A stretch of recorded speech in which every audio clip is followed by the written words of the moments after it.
Hey guys, it's Deception42Long again. Today I'm doing a commentary on the Bulletstorm demo, because I'm a big cheap bastard. So this is really actually a pretty fun demo. I played through it more than most demos I've ever played, mainly because you have to play through it so many times to try and beat your own high score. You can't just stop, for me at least. I'm one of those people that wants to push my high score, and it even has the leaderboard so you can try and beat your friends, which is really fun. When I first tried playing this demo, I, in all honesty, thought the game was pretty boring and kind of uncreative.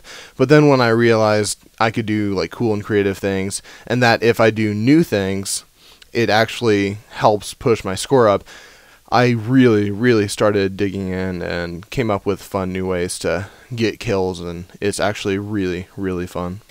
So if you didn't know, Bulletstorm's a game where they are going with this whole campaign of kill a skill, or they're trying to do a whole combo system with it, where the whole point of it is to come up with creative ways. If you haven't noticed, I've been tossing people around, shooting them.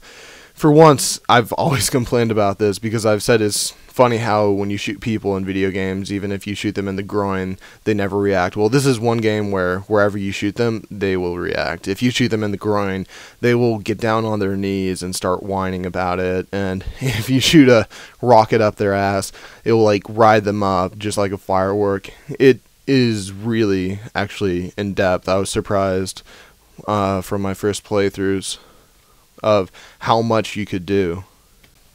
But like I said before, you don't want to do the same thing.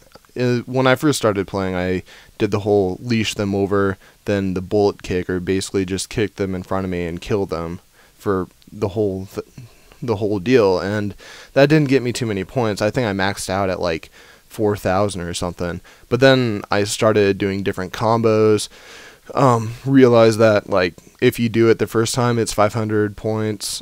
Second time, it's 100 points. I don't know when it starts deflating even more, but eventually you'll only get 25 points for doing the same thing. So I needed to try and do different things. So I tried shooting them in the head, shooting them in the crotch, throwing them up in the air like right now, like you're seeing, kicking them off a ledge, got some cool points. Just different things like that. Coming up with creative ways to do that. I kicked them into the side of a wall where there's some electric wires, and that got some cool shocking points. So it's all about being creative, which I honestly haven't seen in too many shooters, or I haven't seen too many shooters require that you do that.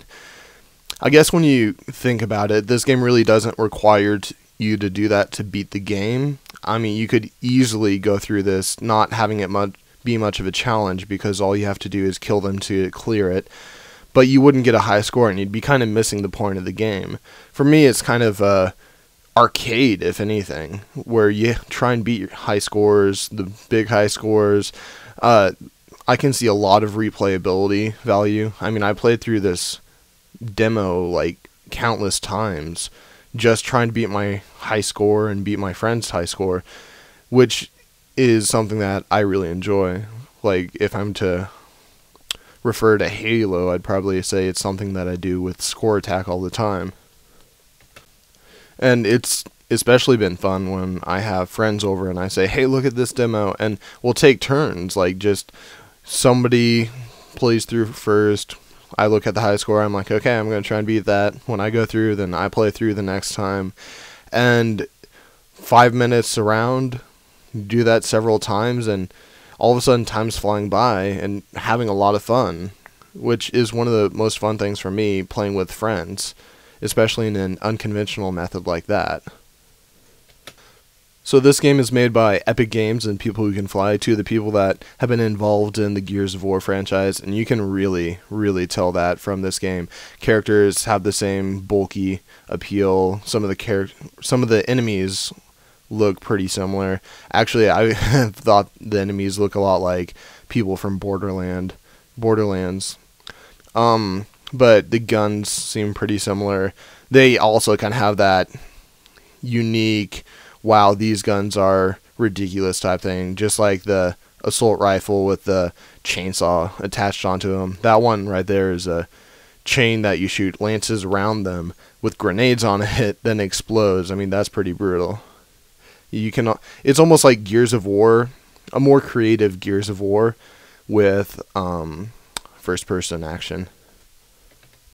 So here we go. Got 7,273 stars. Bet there's been people that kicked my ass as far as that score goes, but I'm pretty proud of that one. Took me long enough. But overall, I'd suggest at least looking it up. It's pretty fun. Especially if you have friends that have set a high score, then you can really have some interest in that. So that's Bulletstorm, and it's coming out February 22nd, 2011. Should be a pretty big game, and EA, you just got some free advertising. See you guys later.